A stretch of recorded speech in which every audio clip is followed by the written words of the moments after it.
So you're in prison in France. Uh-huh. You gotta escape using the tool sets from the video game Monaco. What skill set of the 7 or so characters do you use best? The mole. Okay. And for those of you who do not know, we will explain shortly, the mole is God's gift.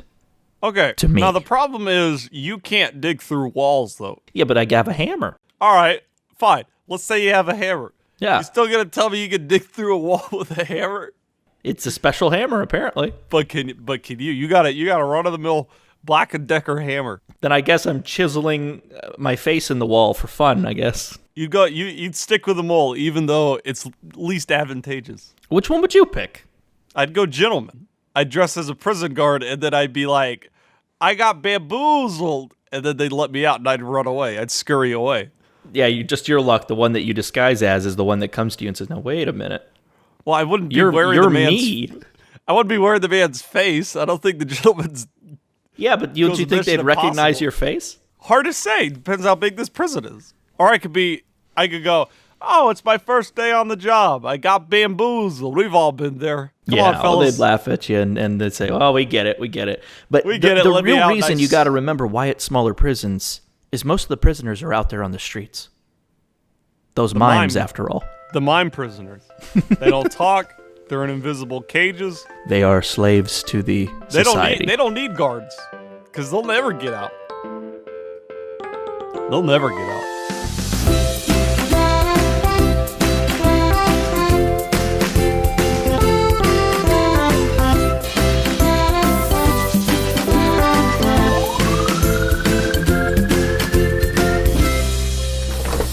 And welcome to Speculation Station. I'm Joseph Thomas, here as always with my good buddy Eric Crittenden.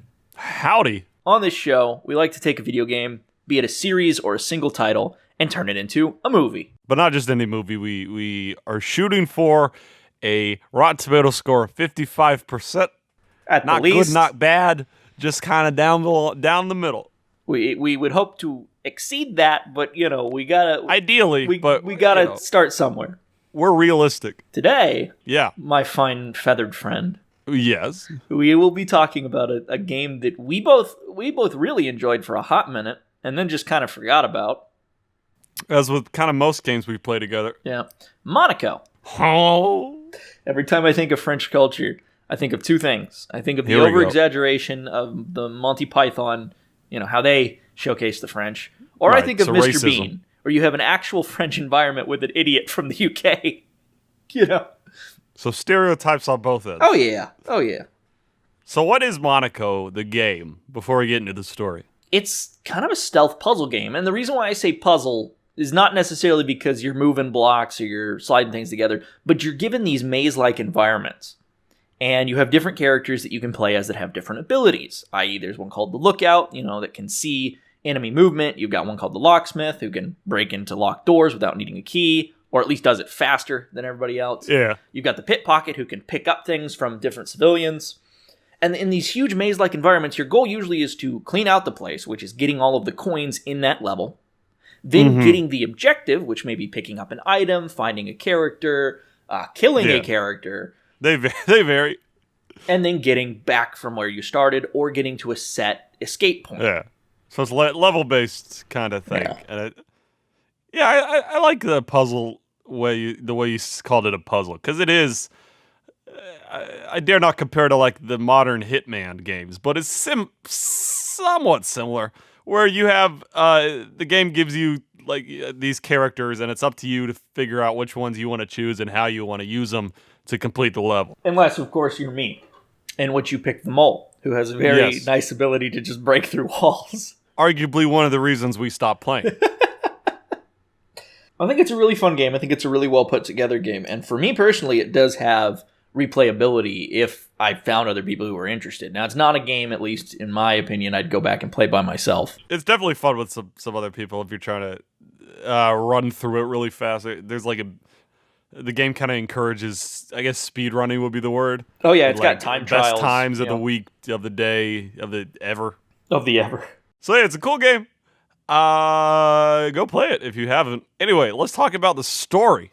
Now, here's the reason why, at least in my opinion, we are going to be trying to make a movie off of this, because the game does have quite a story. Because we have to. Because we are obligated. Also because we didn't have a choice in the matter. The locksmith is being questioned by Inspector Voltaire. Okay. Did I say that right? Sure. Inspector Voltaire. Voltari. They discuss the character's imminent deportation from a prison in Monaco and escape on a truck alongside another inmate, the Mole. They meet the gentleman while stealing passports and money to be smuggled out of the country. The gentleman says he's under house arrest, but manages to leave. By the way, as I'm saying all this, these are intermittent between the levels. You're not given all the story all at once. It's the locksmith is being questioned, and then the levels are coming up as these kind of flashback things. Yeah, out of his memories. Mm-hmm. They board the gentleman's booby-trapped yacht and leave the harbor. While doing so, the gentleman receives a telephone call from a man named David, after which the boat detonates. After receiving medical care at a hospital, the thieves help the gentleman dispose of the evidence from a previous heist and rescue his girlfriend, the redhead. The group steal... She didn't get a cool name. The group steal valuables and hire the hacker. While attempting to steal from a casino, they are caught by the police and taken back to prison. The pickpocket is interviewed next, but he remembers things a little differently. So you get kind of different levels. Or should I say similar levels with characters you weren't able to play as before. Like remixed levels. Kinda. Yeah. And then is it just the locksmith and pickpocket? They get the lookout. They interrogate her, more or less recalling other story-related events that I do not think are game-related. Right. But they all kind of revolve around like the breaking out of the prison, getting the gentleman, getting on his boat, going to the hospital, getting the redhead, getting the hacker, going to the casino, getting caught. Like that is That's pretty, kind of the story, right? Yeah, that like stays the same. That kind of thread stays the same despite the perspectives. Yeah, and not everyone gets caught. Right. They supposedly the gentleman is still not caught, and he takes the identity of David, the guy who sabotaged their boat. And various little things change with each retelling, which is fair. Right. One could assume that none of them are telling the truth. Yeah. In the sense that, in the end, finally, the inspector and somebody he's talking to, or a constable, are informed that everyone has escaped the prison. Have you ever seen the movie? You know, I never dodge the opportunity to compare a game to a movie that you haven't seen. There's this movie that came out last year called The Gentleman. How fitting. How very fitting. With Matthew McConaughey and Colin Farrell and Hugh Grant, all the boys. Yeah. And it was it's actually a really entertaining movie. It was a Guy Ritchie film. But it was the British crime movie, but it was told, pretty much the entire movie was told through the perspective of like one guy telling another guy the story. And because of that, like what is true like changed. So like at the beginning of the movie, Matthew McConaughey character, he dies, like he gets shot in the head. But then later on, we find out, no, he's not dead actually. He was lying. He's not dead. Yeah, the guy telling the story was lying. So you have these perspectives that are kind of weaving throughout the film as you try to figure out like what actually happened. So I think we could kind of do something with that, with these multiple perspectives that could be kind of interesting. Oh, definitely. Especially when you consider these are all like high-class criminals who are, trying to pull one over not only on the cops, but over each other as well. It's interesting because we see that concept a few times, and I know it's been in other medias too. However, I don't think it's been run through the ringer yet. I think there's still a lot of uses for it. There's still some wiggle room. Yeah. I think we could do, pretty much, obviously, we're going to have to do a heist movie, which, if you know me, you know I love me a good heist movie.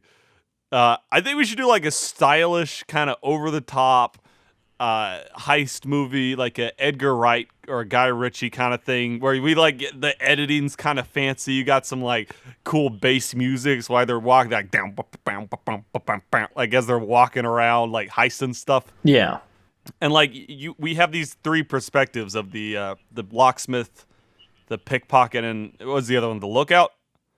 And yeah, we interlace those three perspectives. So, like, for instance, you can have one scene where maybe the pickpocket's doing a voiceover. He's like, yeah, we were down there and we were planning on doing this. The gentleman was going to go do this. And then, you cut to him talking to the lookout. The lookout's like, no. That wasn't what we did at all. Why did he tell you that? Here's what actually happened. If we do it like that, it's akin to us putting a lot of information in a short time frame. However, if we do it where it's its own segments, say we have 1, 2, and 3 as separate, like acts 1, 2, and 3 are just literally each individual. Here's the locksmith story, here's the pickpocket story, here's the lookout story. Kinda, because we of course don't want to repeat too much. But that's a weird format. But I do think we don't want to switch between them too quickly, because then that uses up all of our story and all of our variation. True. Yeah, I kind of get that. What are you saying? Because I think we should at the very least, have the bookend of them questioning, or them being questioned rather, by the Inspector Voltaire. Well, they escape at the end, so. Yeah, and I think that should kind of be our through line. Is like, throughout the movie, throughout the events that unfold, we should have it come back every once in a while to the narrator. Oh, definitely. Oh yeah, no, I understand. I think that should definitely be the tying together. Are you saying we shouldn't do the perspective stuff then? Just kind of keep it the same story throughout? I think we should do the perspective stuff, but I'm saying I think we need to divide it up, because otherwise, if we don't do that and we have it where it cuts and it says, boom, we're seeing it from one person's perspective, and then somebody butts in, or it switches quickly back to that scene and it's another person talking, that's going to feel a little jerky for a movie. For a sitcom episode or something, not sitcom, like a drama episode, it would be fine, because you have only 20 minutes, to get 3 versions of the same 20-minute story in there. We either change up the story enough to where we can get each story and then tie it back when we get to a point where it is the same. It doesn't even have to show that. It can just cut back to the interview, and they can be, the interrogation, and they can basically say, yep, and then this happened, and it's... All right.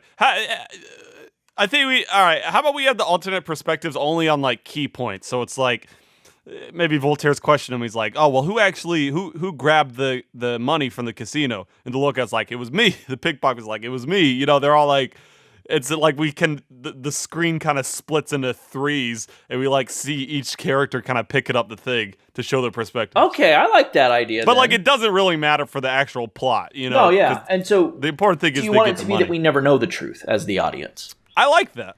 Or the full truth. Right. Everything that is agreed upon, we can assume is the truth, but the things that are different, the detail. Yeah, we know the big picture, but we don't know the details. I like that. So now that we basically got that idea set up, I think we would get a little personality from each one. So in the scenes where I think so, the stories are the same, we would cut back and it'd be different ones of them talking at different points, basically sharing the story. Yeah. And even though that's a shared part where they're all telling the same story, it's going to be told in different ways. I think we should establish pretty early on that, like, not that they necessarily share animosity, but like they're not friends. Like they're still trying to screw each other over a little bit. Right. At least as far as we can tell. Right, and that's kind of one reason why they're switching these perspectives up. And we have one character who's doing the narration at this point, and they're like, "Yeah, the pickpocket killed a dude," or stuff. Kind of just throwing him under the bus a little bit. And to cut back to the pickpocket and be like, "I've never killed a person in my..." Like, not like he's defending a statement. These hands are clean. He's just no, not even like he's defending a statement. It would just be like, "Yeah, I can't believe it. He's a really, really powerful murderer. He would have done this." And it cuts back and it's like, one of my regrets, or one of my biggest accomplishments in life, is to say I've never killed a man. Yeah, and it's just it's subtle enough to where they don't know what the other person is saying, but they just don't match up. Yeah. Okay, so we can have the varying perspectives as long as it doesn't change like the main through line of the story. Oh no, and it wouldn't. Yeah. Okay, yeah. So now that we've got that kind of set up as the theme, let's go back again, look at the story. Yeah, that's our concept. I think the story, of course, we can all be joking and say how this is, but it writes itself. We've got the main start where they're getting the crew together.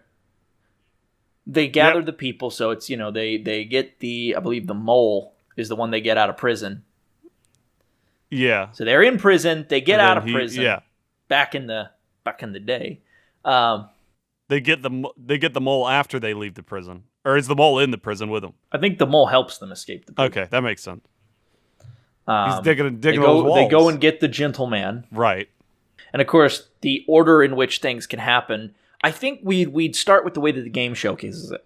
Where, once again, as I just read earlier, they get the gentleman, they get on his boat, the boat explodes. We can work on that part a little bit. The mysterious David, is behind this. They get medical care at a hospital. Right. The gentleman helps them dispose of the evidence, and they get the redhead. Yep. And then they get the hacker. And then they go to the casino, right? Does not seem like the hacker actually appears in the locksmith story. Mm. So the hacker only appears in the pickpocket story by the look of this. So that's something we could do too. Like we could, that could be also kind of a theatrical trick. Is we could do it where, if the locksmith is narrating something, we'd notice maybe the characters are in different positions or different orders. Not like we'd be repeating the same scene over and over again. Yeah. But to say if we're in a scene, in a shot where, for example, the pickpocket says, the hacker was there. And when the locksmith is explaining the same story, there's no hacker. I think we could do some really interesting visuals, not visual gags per se, but visual details. So maybe it's not ever cleared up, but the colors, there could be different color correction for each story. The pickpocket has a kind of a reddish filter. Locksmith's got blue. Lookout's got a yellowish filter or whatever. I think they should be in the whatever colors they are in the game. So Lookout be red. Yeah, but then pickpocket would be even on top yellow. of that. Even on top of that, the characters are wearing different clothes. The hacker doesn't appear in one person's story. He's just not there. Right. It's just the small stuff that, it kind of adds to the fact that these are alternate perspective and there's no universal truth here. Well, and there's something else here that talks about how there's a point where in the locksmith story, the hacker's hand was broken because he was caught counting cards and blackjack. Oh. So that could be another thing too, where in that viewpoint, the hacker's there, but his hand is bound. Yeah. But in another story, he's there and his hand's fine. And then one story, he's not there. He got broke. He ain't there no more. That's cool. I like that's an interesting system that I haven't really seen done before. I think that would be really cool because it's all about, at that point then, once we establish that, which we can establish all that in the first act. Yeah, exactly. We can go and we don't have to cut back as much and we can just have the story continuing with minor changes in scenes. Right, maybe the boat or the gentleman's yacht looks different in each story, slightly. Because they're remembering and that can even be just literally transitions. That can be right. Yeah, it's not like we're repeating okay, here's the locksmith scene, here's the lookout scene.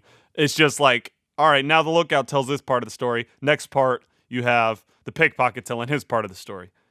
Yeah. But then you notice there's some things that aren't consistent throughout. Clothing, some settings, minor stuff that doesn't affect the story.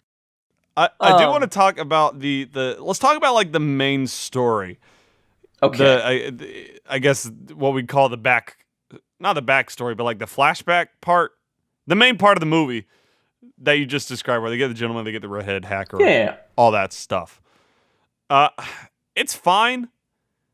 I think we need to flesh some stuff out though. So I think David, we need to really flesh out David, and then it seems like a quick kind of turnaround from the hospital to get the redhead hacker and then immediately to the casino. So I think we could maybe add something in there. And definitely. We could have some downtime. Right. So David, who is David? In the story, all we know is that he is a two-timer. A two-timing son of a gun. To the gentleman. So they're kind of rivals? Mm-hmm. From the looks of it, they're not necessarily rivals. They are individuals who know each other, and one has decided to turn on the other. Which would be David turns on the gentleman? Yes. But we never see David. We never see David. More importantly, we hear at the end that the gentleman supposedly took up the mantle of David. So who knows? David may not exist What at if- all. yeah, and I the was gonna gentleman could say, be a what if- two-timing backstabber. What if there is no David? The gentleman has been David the entire time. And, like, we never straight out say it, but, like, we imply it at the end when he easily kind of takes the role of David. So the first thing we'll have to do for that, you gotta add that twist. You gotta... is we're going to define what our truth is.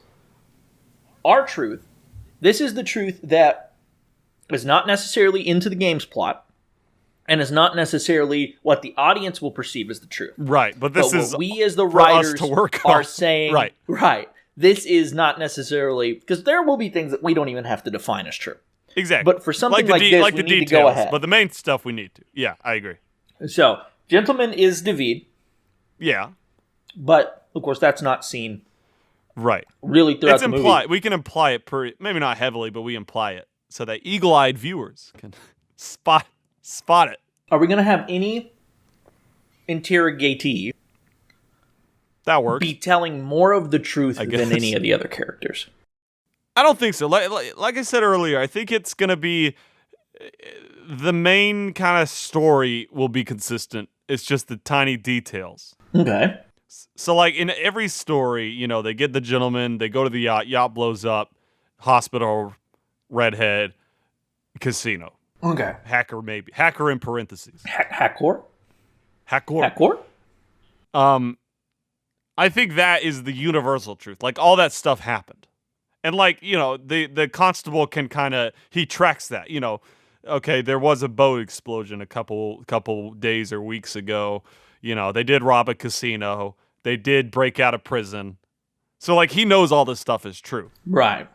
It's just the tiny stuff and I guess the overarching thing with the David guy, or not guy, because he could not exist. That's where the mystery comes from. Interestingly enough, yeah, I'm sorry, I'm listening, and I'm also looking into this to make sure I'm not getting anything incorrect. Disclaimer. Yeah. If I have incorrectly specified anything in this story, and I may have been incorrect about a few things here, because pronouns seem to be interchangeable with a lot of these characters, which that might play into the story for us. Just have straight up different gender characters. I don't know. It's really interesting. Sure, yeah. That's it, yeah. All right, so here we go. Yeah. Story starts. Story Movie starts.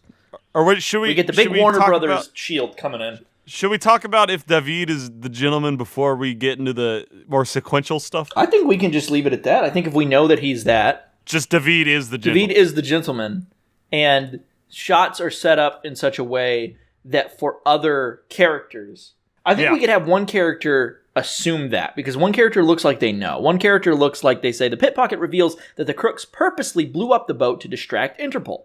The pickpocket, this is what the pickpocket claims. The other two do not claim this. Right. Instead of David, it was Themselves. But or the gentleman. the gentleman or whoever. And I think we could showcase that in a way. And so for one perspective, any key point, I think we need to decide something artistically. So when it comes to a key point where we're going to have the different types of stories, are we going to go split screen, like you said, where it's going to go, you know, chop, chop, chop, you see the three of them, and then they each share their different story, and it just repeats the same part 3 times? Maybe like the two that think David blew up the boat can talk about that, and then you cut to them talking to the other person, and the other guy said, well, I don't know, actually. It seems a little too convenient. Or yeah, I think the others blew it up to distract Interpol, or, you know, stuff like that. Where maybe it's less seen, but it's more told in that specific instance. Okay. I like that. Because then we could have things that tie it together, where you have something that's, is it more believable because 2 people are backing this up? You know, and that's, once again, Right. the audience question. Or is it less believable because there's one, or is it more believable that one person maybe just finally is telling the truth, you know? Yeah, and it could be the other two that think David blew the boat up. They only think that because the gentleman, you know, he hears an explosion, he goes, "Oh, it's David. He's trying to take me down." You know, something like that. Right, So that's like, why or they it think could be the whole phone call thing, and it could be just different perspective even, you know, where it's like, right. he's on the phone, and one person's perspective is, "Oh, I can't believe you do this," or something, you know, and then we could have the words, we could play with the words. And so another person's perspective would be do it, Like they're getting ordered to blow up the boat. Right. Like, for one perspective, it's he's getting the phone call telling him I'm going to blow up the boat. And the other one is he's making the phone call to tell them to blow up the boat. And we don't know which is true, if any. Right. And I think we can play... That's going to be fun with dialogue. Because we have the dialogue set up to where the dialogue is comparable, or if not the same. And delivery and surrounding situations would imply different, Yeah. Okay, cool. So, yeah, let's kind of go through sequentially through the movie then. So, we start, I think, we establish the inspector is talking to these three characters separately. And since you're doing a in medias res, where you kind of start after or in the middle of everything actually happening, you can establish like the casino was robbed because of you guys. You blew up a boat. Like all the kind of big set pieces of the movie. Yeah. He lays out, he throws down a folder and little pictures of different events from onlookers' perspectives show up. We've been working overtime trying to clean up the mess you made. Yeah. And they establish. It could even be like, and here you are getting caught again after you escaped, made a ruckus, and it just kind of establishes what we know. Should the characters actually have names, or should they be more of what they're called in the game? I think they should definitely be called what they're called in the games, because that would be the sense of we cannot trust these people. I like that. Maybe the inspector comes into one person's cell. He said we couldn't find he tosses the folder down, and he's like, Robert Rousseau, or whatever. And the guy's like, they don't call me that anymore. I'm called the locksmith.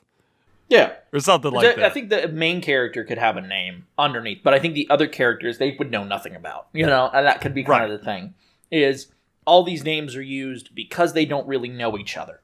Yeah, and they're all criminals, and no one trusts each other. Yeah. So then, we establish he's talking to these three people. I don't think we should establish in what order he's talking to them in, like who he's talking to first or anything like that. I think we just keep it kind of obscure. Okay. So it's not like he goes into the locksmith things first, and he's like, I heard from the lookout this and this. It's kind of, we're not sure. He's talking to them, and it's set up as if these could be in any order. Right. And then I think we should start flashing it back to all three of them in the cell together at the beginning. No. They're brought in at different times into the interrogation room. No, in the flashback when they're in the first prison. When they're in the first prison, yes, it's the three of them. And then they get the mole? Yeah, I think they get the mole, and then they get the cleaner. Or they could get the cleaner first. Because I'm trying to remember. Oh, I forgot about the cleaner. I think it's... Because it's like a 4-player game, so you'd imagine there's four of them first. I think the mole is the fifth character. Yeah, so I think they get the cleaner. I forgot about the cleaner. The cleaner is just there. No one really knows what's up with who is acting on behalf of his disabled brother. Okay. What? Sure. So yeah, they're all in prison again, not together, in different not in one cells, cell. Yeah. But it's a small prison. It's a small prison in Monaco. Right. Yeah. How did they get out? They broke out. Right. They break out of their cells. Just kind of... In the games, you actually break out of the cells, and then you get through, and then you find the mole, and then the mole breaks them out of the building. Right. Yeah. So yeah, I see no reason we shouldn't just do that. Should we have Theth? Should Theth make an appearance? Is that the monkey? No, you remember Theth? Oh, the guy who's typing. No. He's the guy with the lisp. The prisoner with the lisp that shows up every once in a while. We can. And then we gotta have the security guard, the police officer or whatever that keeps... The one guy who's in every level somehow. It's like, yeah, I got a new job at a casino. Things are looking up. Things are looking up. Which, that would be... I don't know. I don't know if that'd be too much comic relief. Maybe we do that like twice, but we don't do it every single place they show up. Yeah, we don't do it like Pirates of the Caribbean, but we do it kind of just... Boom, here he was somewhere. And then maybe after, we could easily do it where before the hospitalization he's somewhere. And then afterwards he's somewhere else. And that would be more believable because it's time, time has changed. Yeah. Time has passed. And I think, so they break out of their cells. Does the pickpocket have his monkey? I think he can get his monkey. Where does he have a monkey at? I think the monkey, we could establish that this is just kind of some basic prison. Like, this is a very, very unsecure prison. Of course, the native monkeys of Monaco. Well, no, it's his monkey, but it's like his monkey comes and finds him, you know? Ah, yeah. All right, yeah. It's like cat. It's I like think it should be like a Catwoman. kinda- How does a cat get into the jail to give her the diamond? You know? I think it should be kind of a creepy monkey. Not like... Okay. But like, you know how like in some movies you have the character with like the monkey or they're like petting the cat up on the throne? Like, it's not like a warm, cuddly monkey. Yeah. It's kind of a nasty, dirty monkey. I think. Hold on. This is a point of Contention. because I want not a cuddly monkey, I know but I you- want a lovable monkey. This monkey is. I This feel monkey's like- going to show up quite a good bit. I feel like all the characters should be kind of skeevy.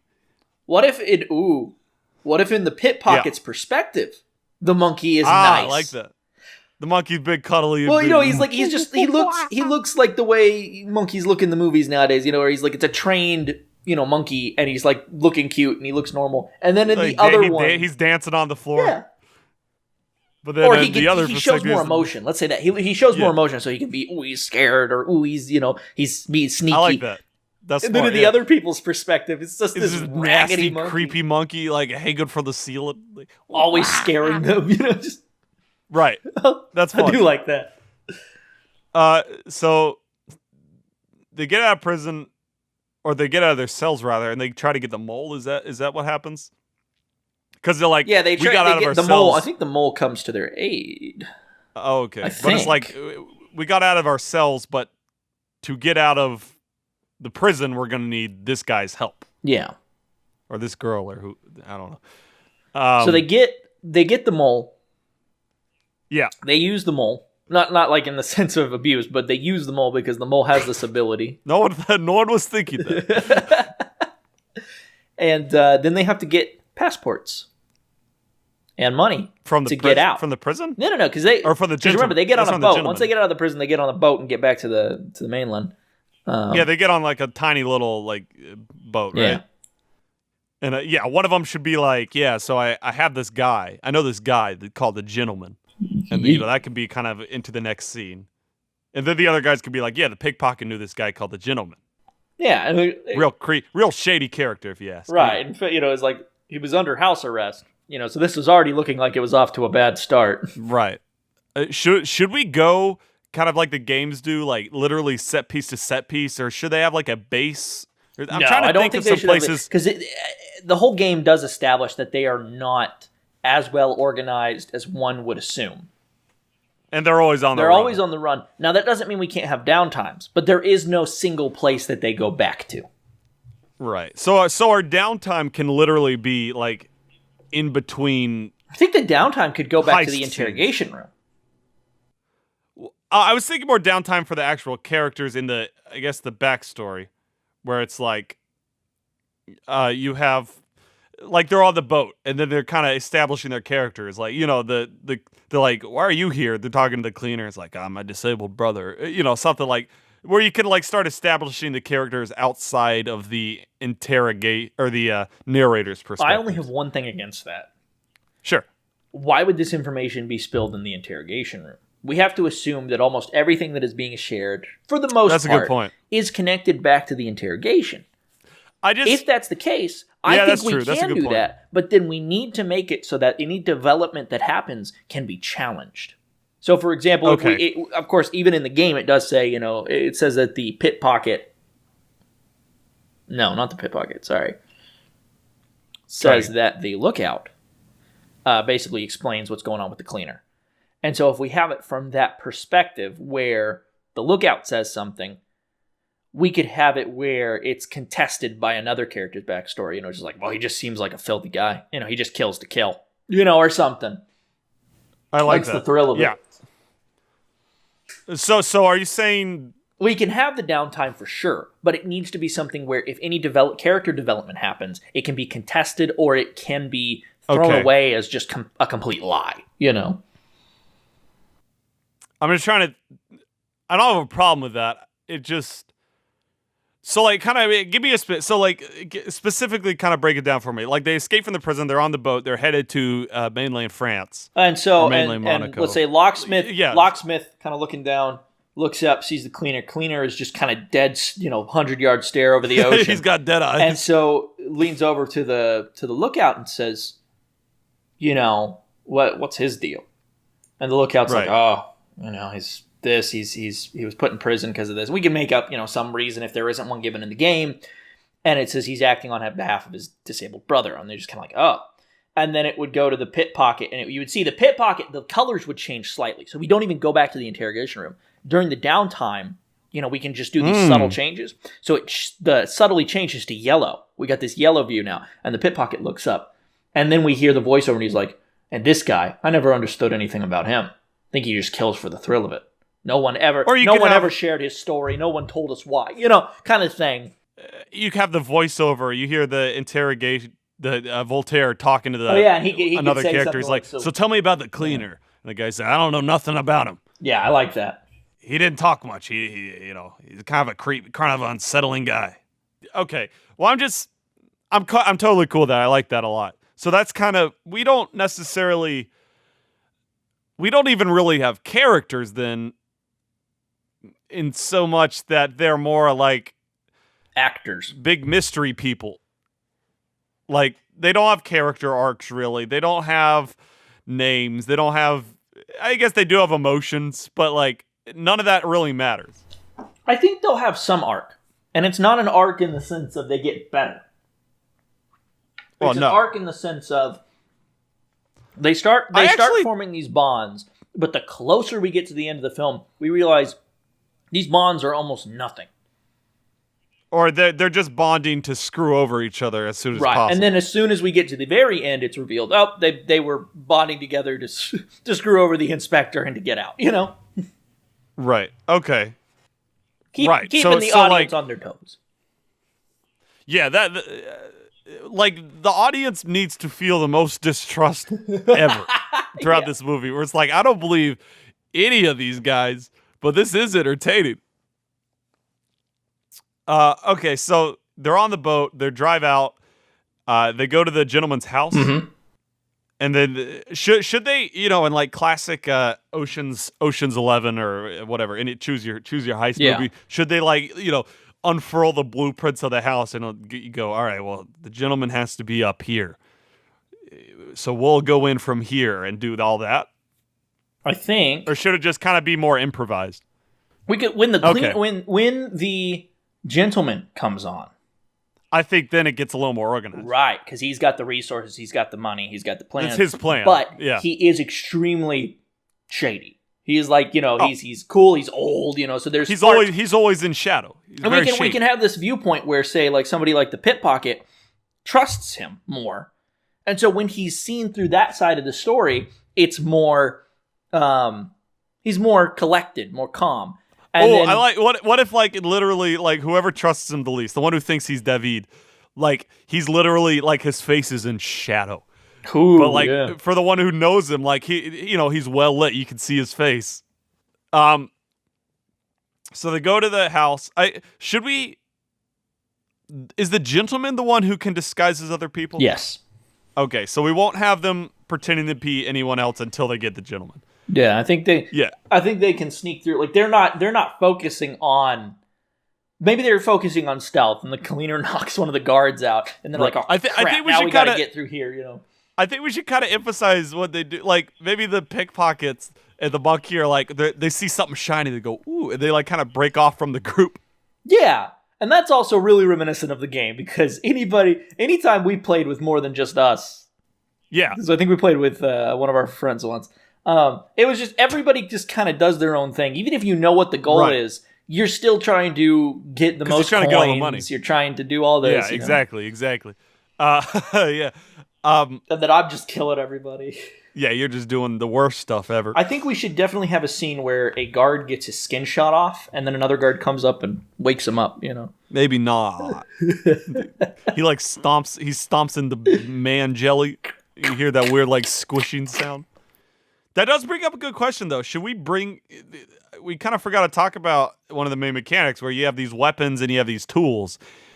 I think we can showcase that just as they would in any other heist film, where it's not necessarily they brought it with them. They find it out in the field, and because they really didn't have a plan to begin with, they can think on their feet and say, disguise. And we use one of these each. Like, not to the point where it becomes like a monster of the week thing, but in each heist, maybe there's an example where we could do a 2-for-1 and have it to where we're in the perspective of the lookout, and the lookout's with the cleaner or something.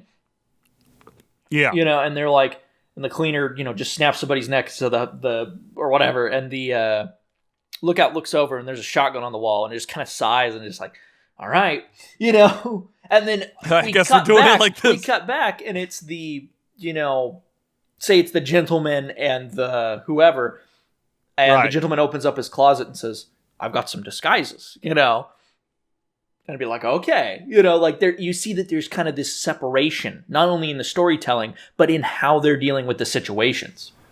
Quick note is the cleaner actually doesn't kill people. Whoa. He chloroforms them. He knocks them out. Sure. But I think it'd be best. If the cleaner doesn't kill, I want him to kill. I don't think, if we're looking... I think Voltaire would treat them a lot differently if they were like murderers. I honestly don't think they should kill anyone. Oh, okay, that's fair then. Maybe it's implied that like the gentleman's been up to some shady stuff, but like I don't think the gentleman is the mastermind. He's not even in prison when the interrogation is going on either. Exactly right. Like, so we don't want the lookout like cocking a shotgun to like blast the guard. Good point. Okay, I backpedal then because I don't know why I remembered the cleaner killing. I know could kill in the game. People. It's because you were killing people. Hold on a minute.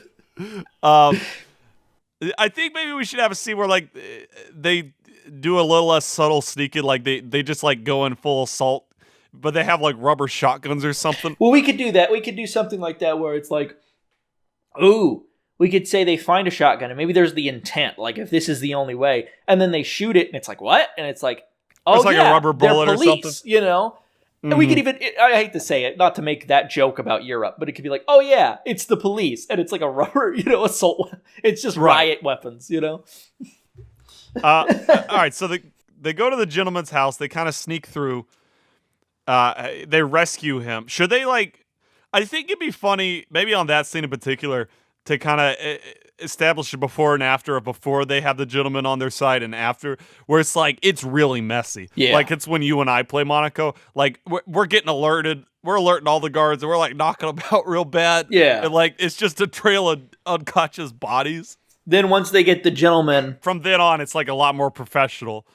And, like, they're kind of, they're sneaking through vents and stuff. I like that. So they get the gentleman, and then is the next step they go towards the boat? So in the actual game, there's a lot of kind of levels between levels. But if we're going by the main story points, well, what's the next couple levels actually? Les Portes de la Con something. I can't. Because I know at one point they go to a museum. Sneak aboard the gentleman's booby-trapped yacht. So literally, that is the next level after getting. Okay, yeah. So yeah, and I get it now. I guess the yacht can kind of, to the gentleman, obviously, before he blows it up, is like, that's his base of operations. Like, all these things I need for the heist are in this yacht. So they head towards the port to get the yacht. Yeah. No new characters the next new character is the redhead, is that right? And she comes later. She comes much later, yeah. Okay. She is shown to be a friend of the gentleman, so. Quite right. Okay, yeah, so they get the yacht. I mean, they should that be kind of our transition where they do disguise themselves, where it's to like get out of the mansion and to the port, definitely. No, to get into the port on the boat. Oh, definitely. Because I think we should have a showcase where like you said, there's a lot more planning. There's a lot more, and it's not like we have a scene where the gentleman sets out something, says we're going to do this. It could be something as simple as they pull up in the car that they used to escape from, and then while he's sitting in the car, he just hands them back. He's like, "Here, put these on." Right. And he's got this voice of authority, so it's like, okay, we'll do this. I think we should have a scene maybe later on where it's like it literally is the old. He unfurls the blueprints and he gets the pin out and he's like, "All right, here's the plan." We can do that with the casino, then. Oh, I probably should. Yeah, good point. Because that's the big finish. Right. I think this should kind of be the halfway point of the movie. It is in the games, too. There you go. They get on the yacht. Does he explain that it's booby-trapped beforehand? The objective literally does say sneak aboard the gentleman's booby-trapped yacht, so maybe. But then, whatever. The gentleman explains... but not booby-trapped by them, supposedly. Booby-trapped by the... Quote, unquote, by the powers that be, by the police and other such. So, maybe the mole, like, breaks it and, like, he hits a tripwire or something, and then the gentleman goes, it's David. He has found me. Yeah. and then maybe in the lookout's perspective, or whichever one suspects, or whichever one do any of them know that he's David?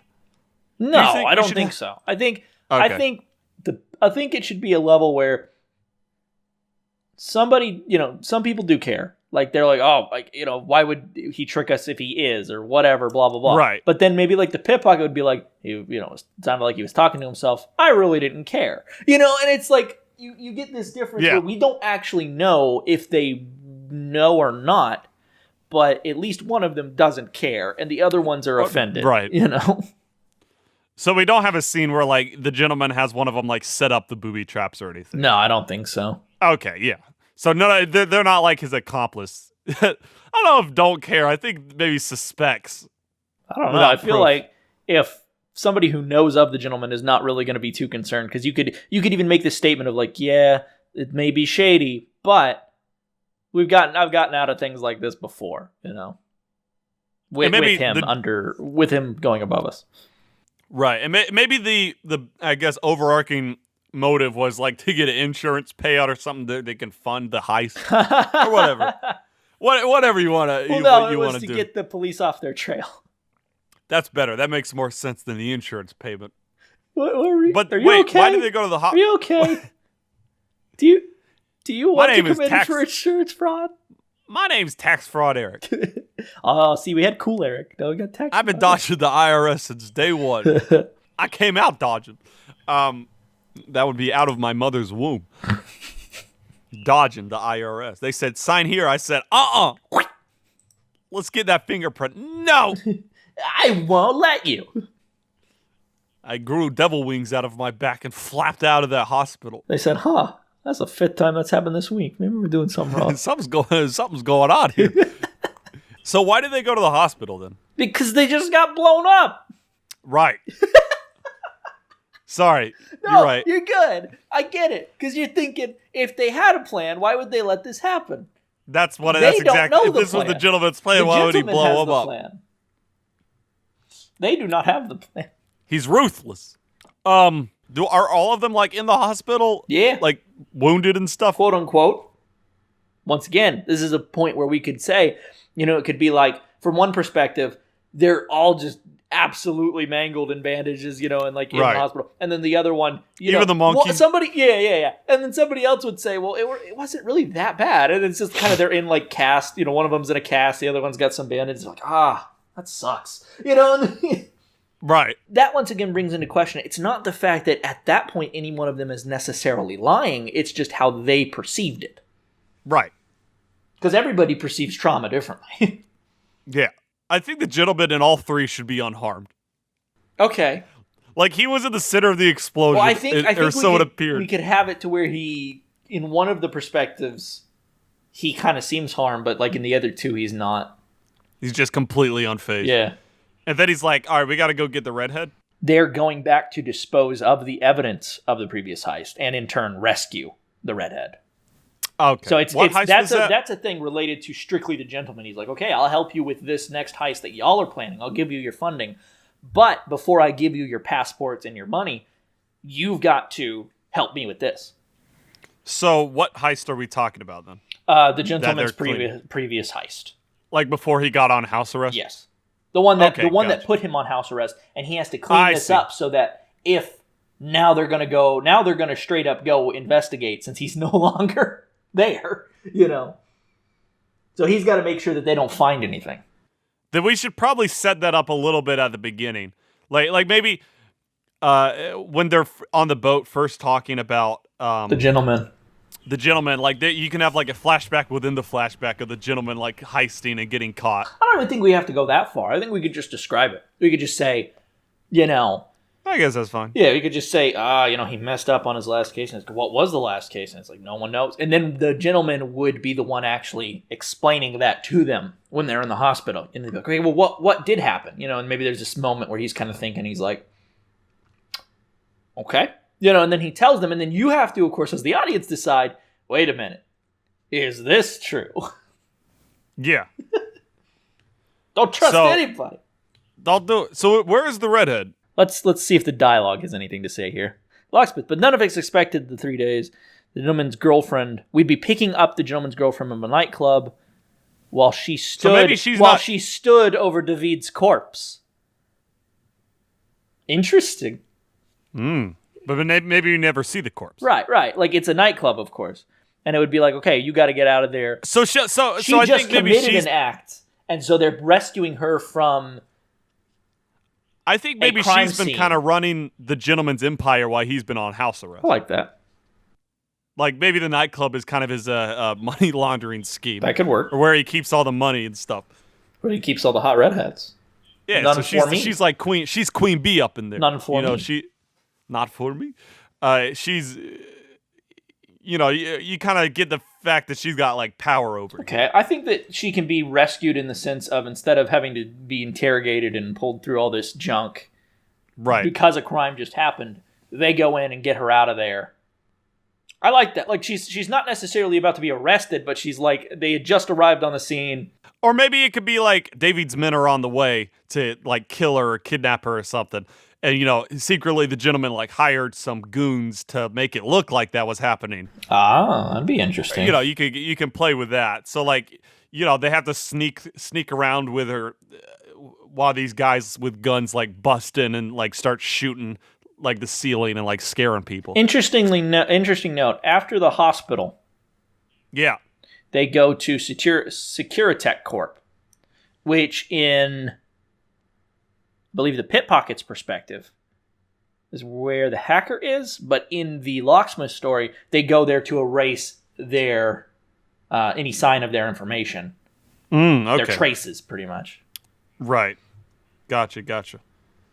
But the hacker comes later, right? Or is that... The hacker comes in, I believe, in the Pickpocket story right then and there. So before the redhead? Yes, because the Pickpocket says basically that they were there, not the redhead necessarily, but they were all there at the end and they had been picked up. So, you got to think about it. How would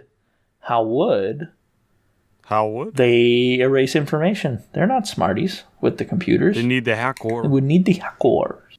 So one way or another, they get the hacker, or don't. For the one that doesn't talk about the hacker. And then they get the redhead, and like after they get the redhead, I think then they start planning to rob the casino. Yeah. And that can be your big unfurling the blueprints, kind of planning things out. The gentleman plans things out. And then, once they actually get there, things kind of go sideways. For one reason or another. One of them gets greedy or what have you. And then the whole thing blows up in their faces. And I think at that point, like, the reason it goes wrong should be different from each perspective. Like, they're all blaming each other. Yeah. I like that one. And then, the police bust down the door, Voltaire's there, and then we're back to present day. And then, I think they wrap up the interrogations. Then I think you have the scene with the constable at the end with Voltaire and the constable. It's where Candide, the constable, is with the inspector, and then Candide poisons the inspector. Oh, and the mole disposes of the body, and they all leave. Well, let's do that then. We're probably gonna have to. Should we establish Candide beforehand? No. Candide is a new hire of the gentleman. Okay. So the gentleman is, of course, the one that breaks them all out. The gentleman's been pulling the strings. Yeah. I like that. And then, they're free. And then I think at the end we should imply that the gentleman was David or something. And then it kind of... We imply it. Like, it all kind of revolves... Anything should ever be, like, stated. Right. But, like, I think we should kind of... Everything revolves around the gentleman pulling the strings. Even the prison break. Maybe like... Who the locksmith has because the mole is obviously shown. I think the mole should be the one who knows the gentleman because it shows that the mole it seems to be connected with that. And I think the mole knows more than he ever lets on, kind of thing. Right. And then, kind of at the end as they're all escaping, we're like still hearing their narration, and like they all realize that they're just puppets to the gentleman. I like that. And it could be that similar line that we just read earlier. It's like maybe it was our desire, our lust for crime and all this, and it's like, but we kept getting roped in. And and then you have this. The final shot is of like the gentleman on his throne. On his throne, no, in his room. I think in his room, in his big big chair in front of his fireplace. And he's got a cup of wine in his hand. You're right. Very classy. Then it fades to black, and then we hear that really weird piano that you can walk up and play. And it's ding ding ding ding. It's the mole back there. He says, "Oh, sorry, I didn't know anyone was here." I was doing my lesson for the day. He pulls out his hammer. Wasn't that a thing?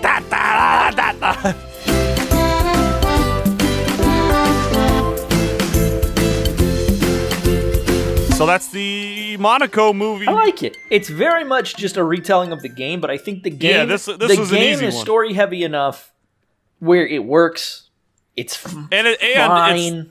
It's not a big 60-hour blockbuster where we have to cut a lot of stuff out, like we will later in the season with some big games. Oh, yeah. And it's not enough like a movie like Uncharted, where we actually have to make up a new one in the same spirit of it. Yeah. We could just literally do the movie. Or do the game, literally. Right. I like it. So should we just call it... I think we should call it the same thing as the game. Monaco. What's yours is mine. Yeah. Or just Monaco. Cool. I think we could just call it Monaco. Or just Monaco. Because then what's yours is mine is kind of... It seems almost a little more comical. The Monaco movie. Okay, I'm good with either. But hey, that's where you come in, audience. Hey! Listeners, dear listeners. If you don't like the name that we've picked, let us know. Yeah. Really. Let us actually know if you did like the name that we picked. We'd actually want to hear more of that. Instead of my mom, we don't want negative criticism. Putting me down, criticizing me. Joseph, why did you call it Monaco? You're so dumb. I know, Mom. You're my least favorite child. I know, Mother. You said it. You wrote it on my birthday cake. You said least favorite. Then you smashed it with a hammer. That was my... I'm aware of our relationship, Mother. If you did like this episode, share it with a friend. Please. Monaco's not... I feel like Monaco doesn't get enough love. So, check out the game, check out the show, listen to the show while you're playing the game. Yeah, that'd be fun. We are on pretty much wherever you can get podcasts. We're on Spotify, iTunes. You might even be watching or listening to us on YouTube. Whatever it is, give us a follow, rate our show, subscribe, all the good stuff. Just kind of support our show so we know there's an audience out there that wants more of this. And if you want a collective, you want a list of all the places that we are, and you can go to one place to find that, go to our website. One-stop shop. One-stop shop. It's our gas station. It's the Walgreens of podcasts. Just stop. I'm going to stop talking. www.speculativerealism, that's realism with 2 E's, like a film reel.com. And on that, you'll also find a link to our Patreon where you can... Okay. Or you can support the show a little more physically, I guess, would be the word. No, fiscally. Emotionally. Fiscally, that works. Where, like, if you like, I really like these guys, I want them to keep doing these wacky shows, because we do have other shows, as you will see on our website. Yeah. Support us on Patreon. Just shoot us a few bucks every month, a cup of coffee. But for us, that's a lot. And if you have any ideas for games or movies... for example, if you've got an idea for hey, you guys should do a Game & Watch movie based off of Charlie Chaplin. And we'd think, that's not a bad idea. You're pretty smart. Well, now, hang on. I don't know if I'd say that. Not a bad idea. You're pretty smart. Well. Send it to us. You can send it to us in the comment section below if you're on YouTube, or email it to us, which you'll find, of course, our email on the website. Yeah.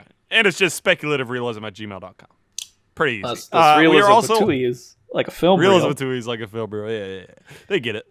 We're also on all social media that you could want us on. We're on Facebook, Twitter, Instagram, @SpecReel, SpecReel. We have updates throughout the week. between episodes of this and our other show, Pop Filter, we're out here. We out here stunting. Is that what the kids say? No. They stunting. What does that mean? I don't know what it means, but I've heard people say it. Like stunting your heart? Like what? Like, I don't know, like stunting. Like not stunting. No, stunting. Oh, Stalin. No, stunting. Stupid. I don't know. I vaped with someone last night, so now I have the lingo inside of me. Oh, I hate when that happens. It's gonna take a couple of weeks for me to breathe it all out. Yeah, your hair's still in a man bun. Oh. Well, we're about to head off. It looks like the speculation station is about to pull out of the station. Is going. The train's moving. It's moving. Oh gosh, we got to get on. Well, we'll see you on the next stop. A choo choo. Bye.